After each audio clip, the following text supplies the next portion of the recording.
Aleluia, glória a Deus. Abra a tua Bíblia, Evangelho de Lucas, capítulo de número 7. Lucas, capítulo de número 7. Esse texto, ele veio ao coração hoje.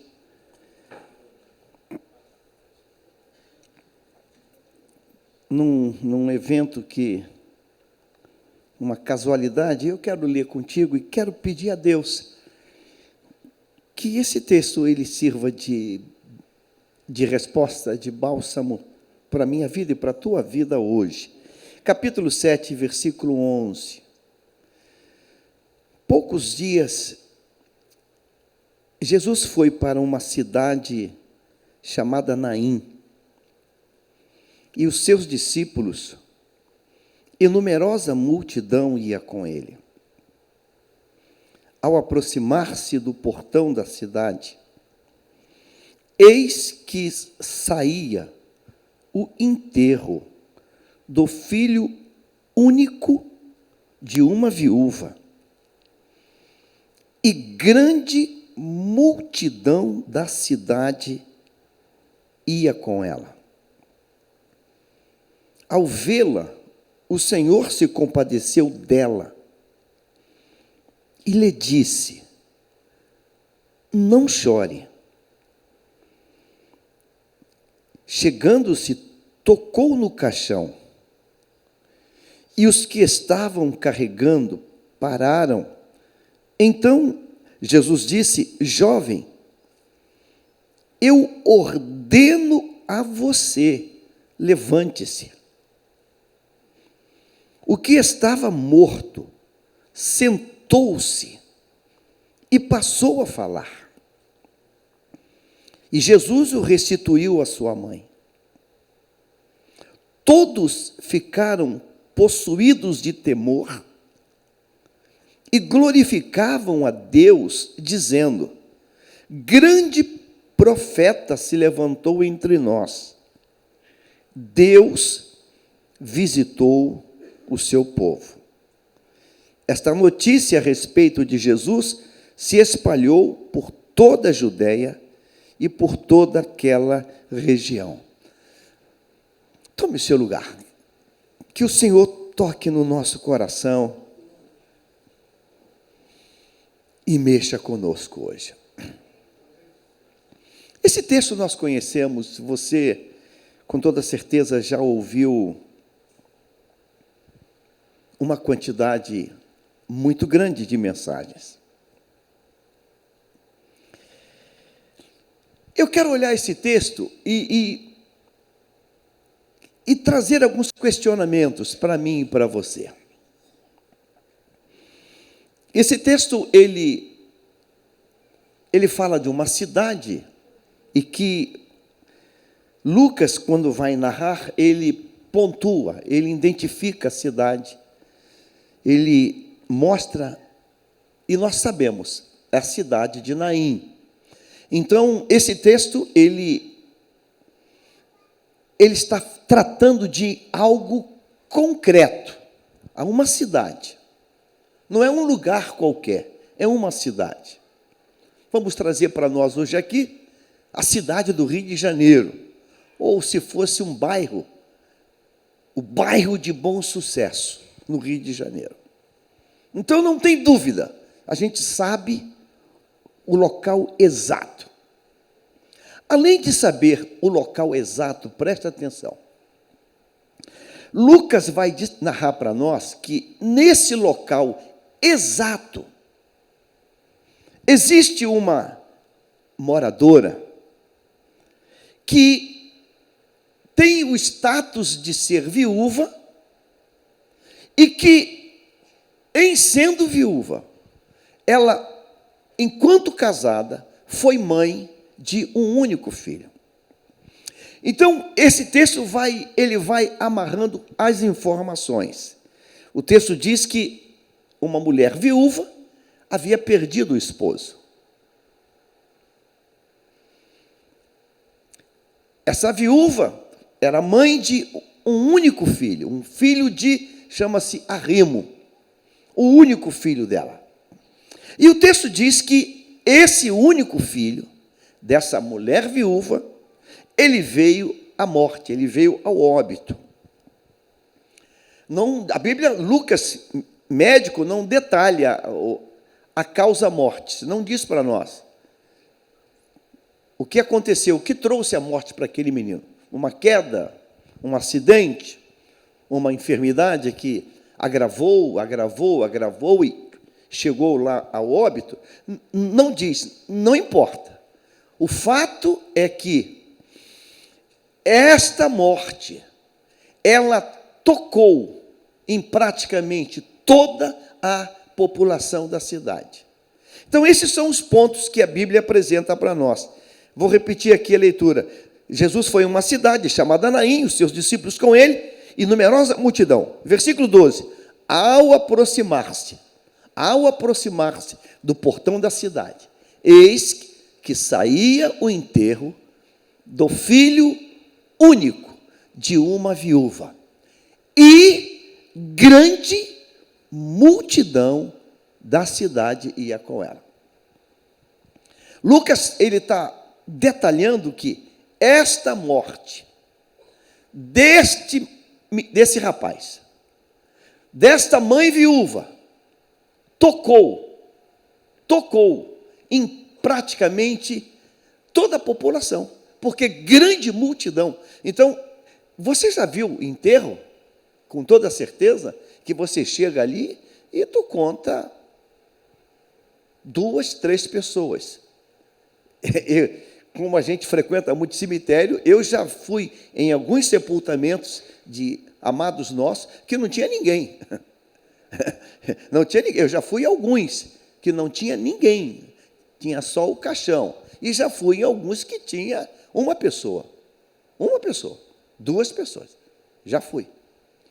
Eu lembro um enterro aqui no Caju, que eu passando, tinha 2 pessoas, e alguém falou assim, puxa, se tivesse alguém aqui para fazer uma prece, uma reza, eu falei, falou comigo, eu voltei lá, eu falei, eu sou evangélico, pastor, eu estou indo para um outro ali, tinha gente no corredor, uma multidão, mas eu posso fazer uma oração aqui, não sabia de nada, quem era aqui, ele, então vamos fazer uma oração aqui agora, nós 2 aqui, nós 3 aqui, e era eu, o defunto e 2 pessoas, Deus abençoa os corações, porque não tinha ninguém. O que leva uma multidão parar a sua agenda do dia e ir ao enterro? O que leva? Algumas coisas.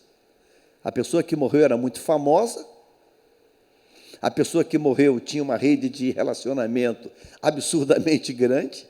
Você sairia amanhã para ir num cemitério qualquer porque alguém passou para a eternidade? Dificilmente.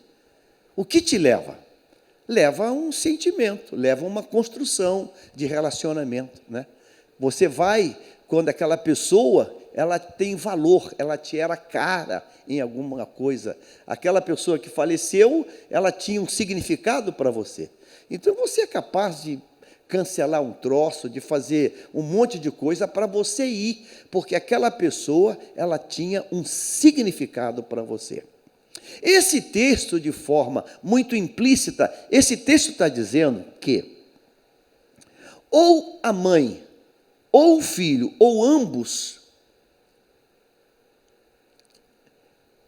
tinham um significado grande nessa cidade, porque isso não é uma coisa normal. Grande multidão. Se fosse uma pessoa rica, eu vou para ficar na foto. Amanhã, quem sabe, eu posso precisar dela, né? Eu vou lá porque eu fico na foto e amanhã, quem sabe, ela tem uma herança, amanhã, quem sabe, ela me faz alguma coisa. Então, é uma mulher pobre. E, nesse tempo, é uma mulher paupérrima. Ela perdeu o esposo há tempos atrás, agora está sepultando o filho. Ela não tem como cativar essa multidão. Então, essa multidão toda que vai com ela, é porque, de alguma maneira, havia um reconhecimento e um valor da multidão por ela e por aquele que estava morto, que tinha morrido. Então, o texto diz que essa multidão vai. Versículo de número 13.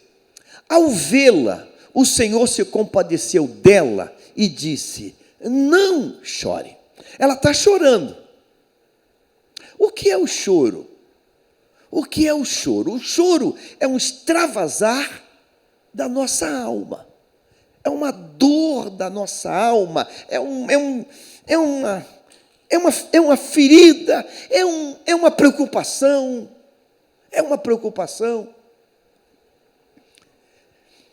Às vezes nós choramos e às vezes nós não choramos. Nós apenas sussurramos ou nós apenas nos abatemos. Mas tudo isso são choros da nossa alma.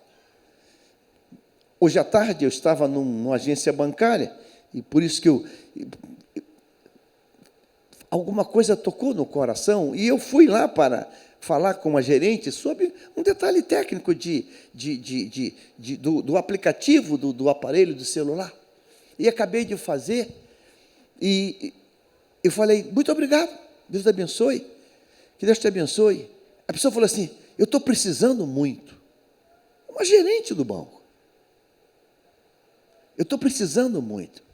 Eu olhei para ela, falei: vem aqui.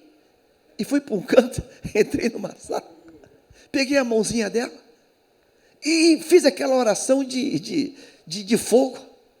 A pessoa, poxa, se emocionou e se balançou. Poxa. E quase veio as lágrimas. Eu não sei o tamanho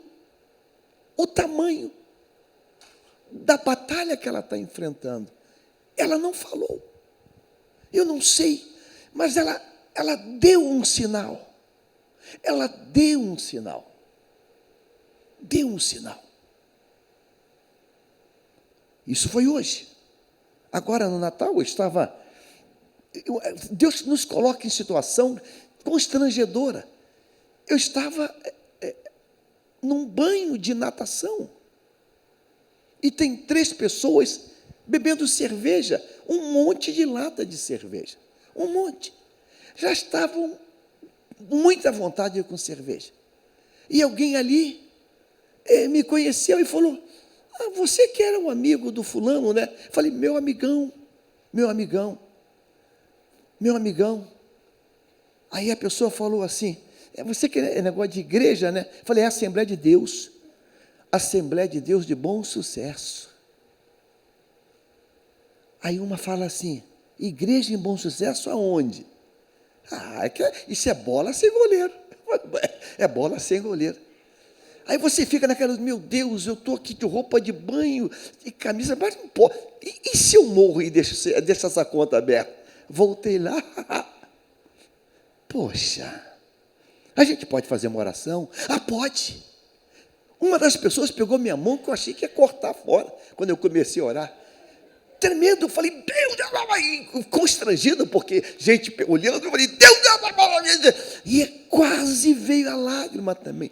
Eu falei: Deus, havia um choro na alma, e que não mostrava, porque está com a latinha de cerveja na mão, não mostrava. Olhe para cá, essa mulher, essa senhora, ela vem com uma grande multidão, e ele diz assim: não chores. Eu quero fazer uma pergunta para você. Nessa grande multidão, você acha que estava todo mundo ali feliz e alegre? Que nem naquela grande multidão, apenas ela tinha motivo de chorar? Você acha isso?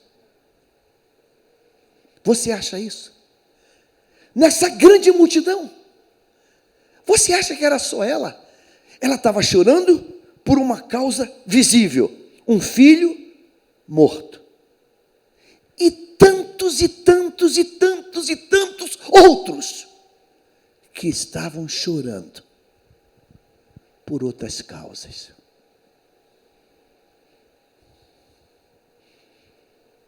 Por outras causas.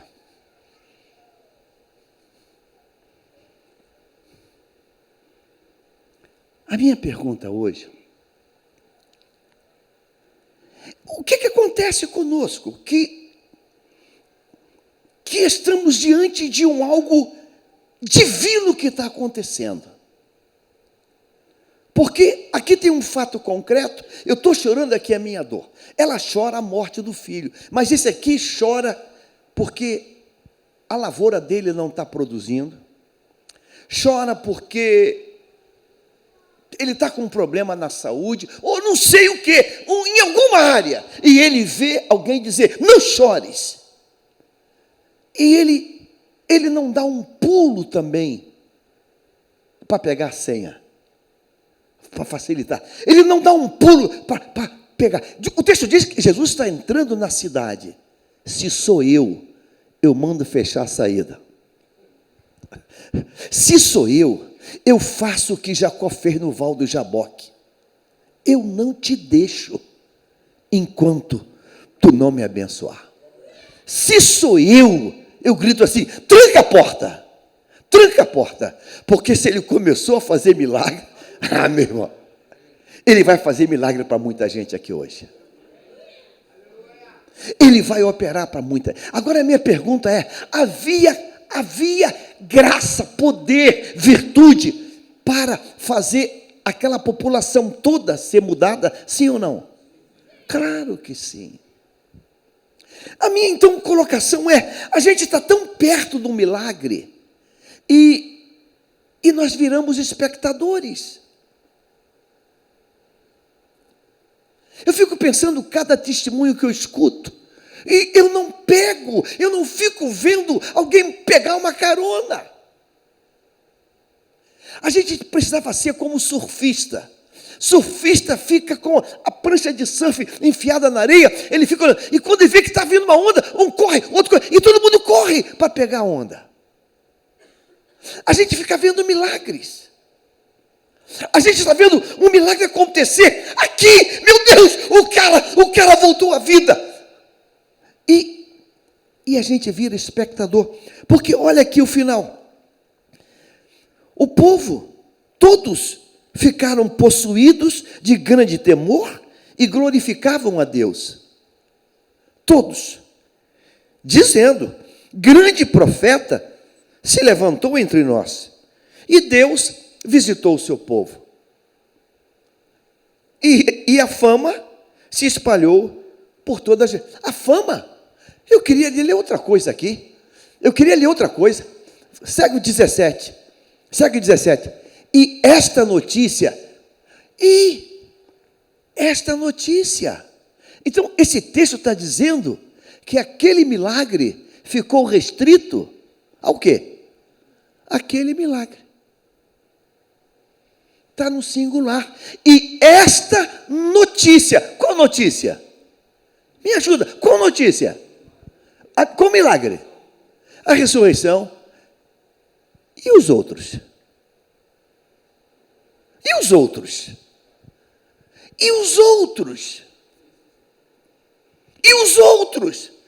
Eu não sei se eu estou conseguindo me fazer entender. E os outros?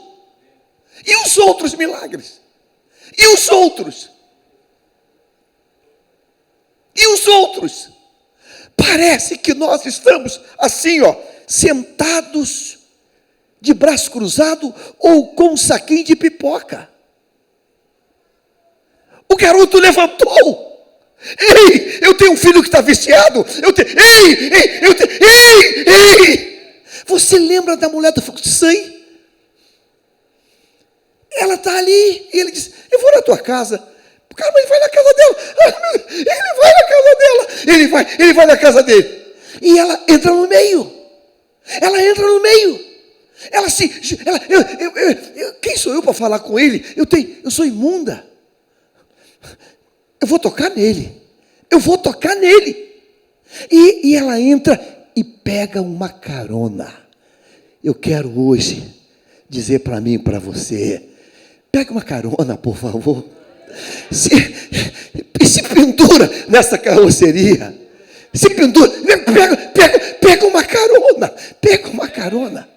Pega uma carona. Hoje não mais, mas antigamente, quem é mais velhinho lembra, os ônibus tinham 2 alças, e tinha gente, não dava para entrar, chegava a hora lá, pega na alça, por favor, mas não deixa ele sair daqui não. Não deixa ele ir embora não. Não deixa. Tem vezes, vem agora 31 testemunhos. Aí eu fico vendo, gente, meu Deus, por que a gente não pega uma carona? Senhor, se tu fez ali, Senhor, eu quero reivindicar isso. Senhor, tu fez ali, e Senhor, eu quero reivindicar. Eu não te deixo enquanto tu não me abençoar. Eu não te deixo. Então, se ele está chegando, irmãos, ele está chegando e já fez um defunto andar. A minha pergunta é, e se ele fica mais um pouco? Ele está chegando e um defunto já andou. E se ele fica mais um pouco? E se ele fica mais um pouco? Ah, irmão, se sou eu tranco a porta da cidade. Eu tranco a porta. Não deixa o homem sair, não. Não deixa ele sair, não. Tranca ele aqui dentro. Porque ele aqui dentro vai ter mais maravilhas. A gente vai terminar o ano assim. Aí você escuta alguém falar, pastor, eu estava com um problemaço. O Luiz está aí, veio falar comigo hoje. Fica de pé, Luiz. Luiz tem uma fábrica de vassoura e rodo. Veio falar comigo que vai me dar um presente de vassoura. Eu recebo. É claro que eu recebo. Estava endividado, né? Pode falar a dívida, qual o tamanho? Muita coisa?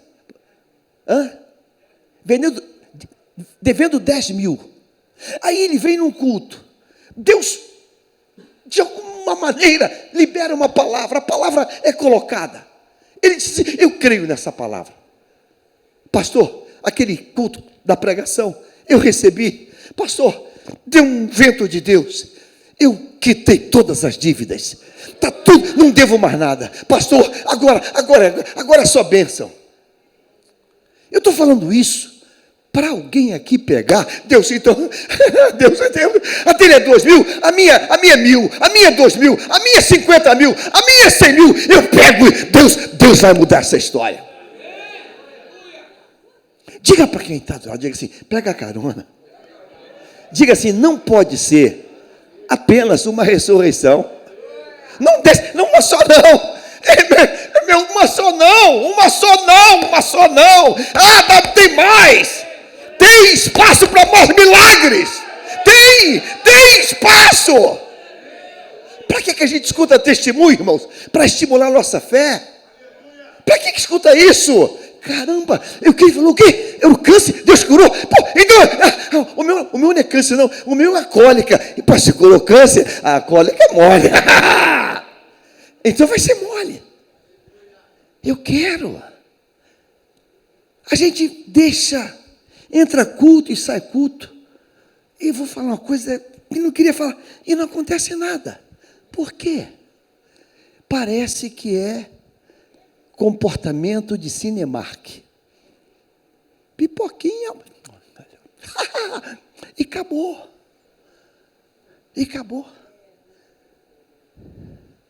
Deus está na casa, irmãos. Eles vão falar uma coisa aqui que eu falei, por que disseram isso? Versículo 16, volta ao 16. Grifa essa expressão. Deus visitou o seu povo. Amém? Não, isso é abjeto. Que Deus visitou o seu povo? O que é uma visita? O que é uma visita? O que é uma visita? É algo fluido. O que é uma visita? Visita é uma coisa tão veloz que se for aquela de médico, você nem vê que ela já foi embora. Cadê? Não, já foi. Já foi. Chegou, cumprimentou, deu uma palavra e foi embora. Caramba! É mesmo? Já foi. Deus não quer visitar o povo. Deus quer habitar no meio do povo. O verbo se fez carne. E o quê? Habitou. Deus não quer visitar. Deus quer morar no teu coração. Deus não quer visitar, irmãos. Não. Deus quer fazer residência. Você lembra o Salmo 91? Aquele que habita. Deus não quer visitar, Deus quer estar o tempo todo. Mas a gente entra mês, sai mês, entra mês, sai mês. E falaram que Deus curou o irmão. E falaram que o irmão passou no concurso. Está aqui um que acabou de passar, pastor Júnior. Eu fico pensando, será que a gente vai incendiar a juventude a estudar para fazer uma prova? Será que vai? Segunda-feira passada, aqui na garagem, veio um garoto, novinho.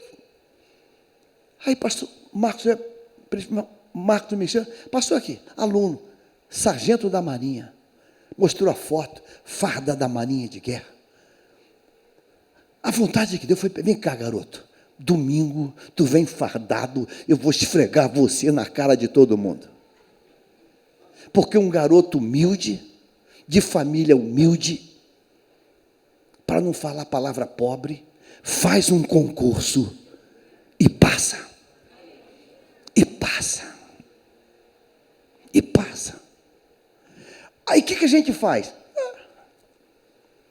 Eu fico pensando assim, cara, sabe aquele filho daquela viúva?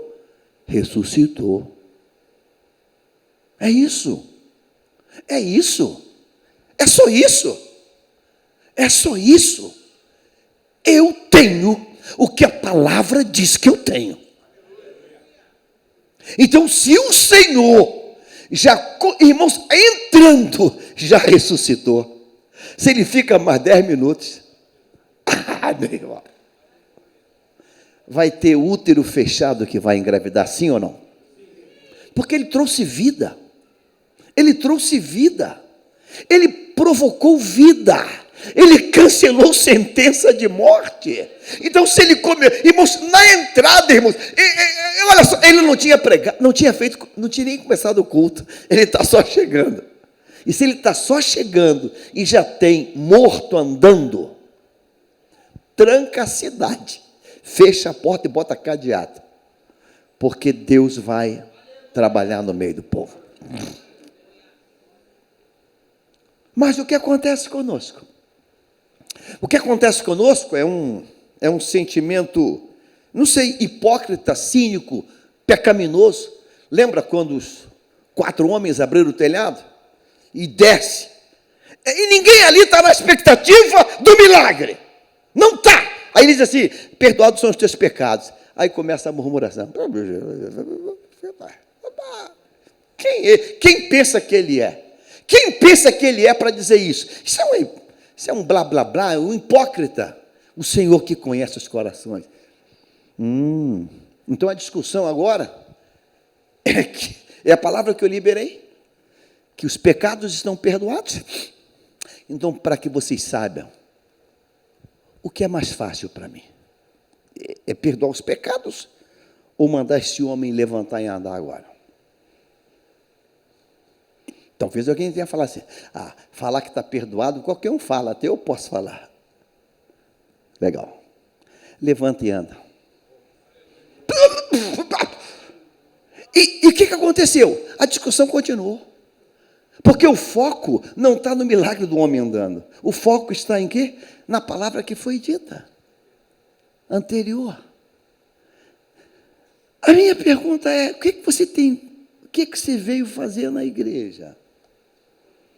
Eu queria que você, ao ouvir um testemunho ou uma palavra dessa aqui, se Deus, aqui está dizendo que uma mulher viúva que sofreu com o estado do filho terminal, a morte do filho, o velório, que marca o enterro, e no dia que sai por enterro, para enterrar, chegando perto do cemitério, Jesus aparece e desfaz tudo. Cancela o sepultamento. Desfaz tudo. E eu fico com pena dos coveiros, que estão lá esperando e ninguém ligou para eles, está lá até hoje. Cadê a mulher que não chega? Cadê o defunto? Está dando a hora de sair, o enterro não chega. Não chegou, nem vai chegar, porque o Deus da vida já fez. Então, se isso fez no começo da cidade, ele está dizendo assim, ó, cheguei para sacudir o negócio. Aquele milagre, não chores. Irmãos, era para ter uma fila ali imensa. Eu estou com cólica, eu tenho um sangramento, eu estou com uma dor de dente, eu estou com... a pressão está destemperada, minha pressão corporal. Era para fazer uma fila ali de milhares de pessoas. Alguém fez isso? Não. O texto diz que eles ficam, uau. A notícia espalhou, né? A notícia a respeito deles se espalhou.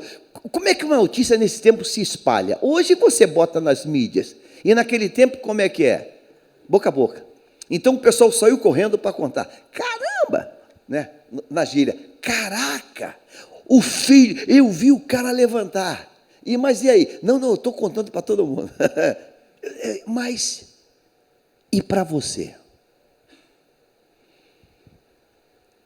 Eu fecho agora fazendo uma pergunta. Tem motivos de choro nos corações que estão aqui hoje? Em alguma área? Porque eu tenho uma notícia para te dar. Aquele que disse não chore, está no trono e está falando novamente. Aquele que disse não chores, não mudou, não há sombra de variação. Ele não mudou. Aquele que disse não chores, não mudou. Tem alguém chorando aqui porque o currículo que entregou ainda não teve resposta? Tem alguém aqui chorando porque não sei? Tem alguém aqui chorando por alguma coisa? Tem alguém aqui chorando por alguma coisa? Aquele que disse, não chores, está hoje aqui. Senhor, tu disseste para ela, não chores. Diz para mim hoje isso. Diz para mim hoje isso. Diz para mim, Senhor. Senhor, tu sabes que eu preciso ouvir isso. Diz para mim hoje, não chores. Experimente. Experimente, dizer, Deus, experimente. Ou então dizer, Senhor, se eu morasse em Naim, eu não teria feito outra coisa. Eu teria feito outra coisa. Eu teria. O que levou a mulher do fluxo a arriscar a própria vida? Uma doença que torna ela imunda, entrar no meio daquela multidão, arriscando alguém pegar ela e quebrar ela numa situação. O que levou essa mulher a fazer isso? Sabe o que levou? As coisas que ela ouvia, que o Senhor estava fazendo. O que levou o Jairo, uma autoridade, deixar tudo e correr e se prostrar no meio da rua? O que levou o Jairo a fazer isso? As coisas que ele tinha ouvido. As coisas que ele tinha ouvido. Você tem escutado alguma coisa? Você tem escutado alguma coisa? Irmãos, estar na igreja não é vir para um cinema, não é um filme. A gente não pode continuar. Não, foi legal o culto. Um culto não pode ser legal. Não pode. Uma terça não pode ser legal. Não foi legal. Foi muito bacana, foi legal. Ministério de Monte Sinai, poxa, top. Que lindo. Tem que ser mais que isso. Precisa ser mais. Precisa ser mais. Uma cidade, uma mãe que perde o filho, não era ela só. Tinha mães ali que o filho é desobediente, rebelde. Tinha vidas ali que o casamento estava acabando, que o marido estava fazendo loucura. Não pode ser só isso. Tem mais necessidades. Então, nesta noite, eu quero que você diga, Deus, eu também estou chorando. Estou chorando, porque o aluguel está atrasado. eu estou chorando, porque tudo que eu como me dá um problema na saúde. Eu estou chorando porque eu estou com intolerância a isso ou aquilo outro. Eu estou chorando porque a perna está doendo. Eu não sei. Eu estou chorando porque apareceu um caroço. Eu não sei. Mas todo mundo aqui, em alguma área, está chorando. Ou não está? No mundo tereis o quê? Tereis o quê? Aflições. No mundo tereis aflições. Você conhece gente que está no sal? Eu conheço um montão de gente que está no sal. Um montão de gente que está no sal. Um montão de gente. E está chorando. Mas a gente não toma atitude. Está ali o meu querido que vai agora trabalhar, servir em Brasília. Minha filha estava em Brasília com meu genro. E as Forças Armadas têm o tal do PNR, que é o imóvel. E não tinha imóvel para eles. E estavam pagando o aluguel. Aluguel em Brasília é coisa de louco. Coisa de louco. E tenta. Pai, a fila está muito grande e tem muito militar. E não tem imóvel para todo mundo. Eu não mandei minha filha fazer isso. Um dia ela se revoltou e disse: Deus, eu sirvo a ti, tu é o comandante de todas as forças, né? Então, Deus, qual é a área da patente do meu genro? É essa área aqui? Ela passou todo dia, acordar, levar o filho para a escola, voltar e contornar o quarteirão. Ela contornava o quarteirão orando: Senhor, tu tens o meu imóvel aí. Eu tenho que parar de pagar aluguel. Militar não ganha tanto assim para pagar um aluguel caro. E andava orando, contornava toda aquela quadra, Senhor, onde está? Senhor, tu tens. Logo tempo depois, o comandante o general chama ele. Olha, apareceu uma vaga lá, mas é para patente superior à tua. Ele é tenente-coronel, é para coronel full. Mas apareceu, não sei não, eu vou indicar teu nome. Então indica. Pum, ganhou o apartamento. Aí o pessoal falava assim: rapaz, como é que tu vem morar aqui? Aqui é só... rapaz, deixa quieto isso aí, cara. Agora se senta e cruza os braços. Sabe quando sai? 32 de fevereiro. Tem? Não tem não, né? Não sai nunca. E por que ela fez isso? Porque a outra falou: não, eu botei em oração, jejuamos, a casa jejuando, e apareceu lá o PNR. Meu irmão, quando você vê um milagre, diz assim: eu estou na fila. Você já viu aquele local que você entra e alguém fala assim: já tirou a senha? O que tem de crente sem senha? Diz para quem está perto, diz assim: tira a senha. Fala: tira a senha. Tira a senha, pelo amor de Deus! Pastor, e como é que é a senha? Abraão foi fortalecido na fé, dando glória a Deus. Tira a senha. O que é tirar a senha? Começa a glorificar, meu irmão. Dá glória, dá aleluia, dá aleluia. Diga Senhor, eu estou aqui. Diga Senhor, eu estou aqui. Eu estou aqui, Senhor. Eu estou aqui, Senhor. Diga: entra na minha casa, Senhor. Senhor, vai lá em casa. Senhor, vai lá em casa, Senhor. Você está dizendo isso? Tem entendido isso? Senhor, vai lá em casa, Senhor. Senhor, vai lá em casa, Senhor. Senhor, vai lá em casa, Senhor. Vai fazer um concurso? Senhor, me ajuda, Senhor. Me faz inteligente, Senhor. Me ensina matemática. Me ensina, Senhor, me ensina essa matéria. Senhor, me ensina essa matéria. Me ensina. Vou dar algumas dicas para você. Pega aquele livro, aquela apostila e faz assim, ó. Matéria. Senhor, bota isso na minha cabeça. Enfia isso aqui, Senhor. Eu vivi isso em casa com meu pai de marinha. Eu vivi isso, eu via isso.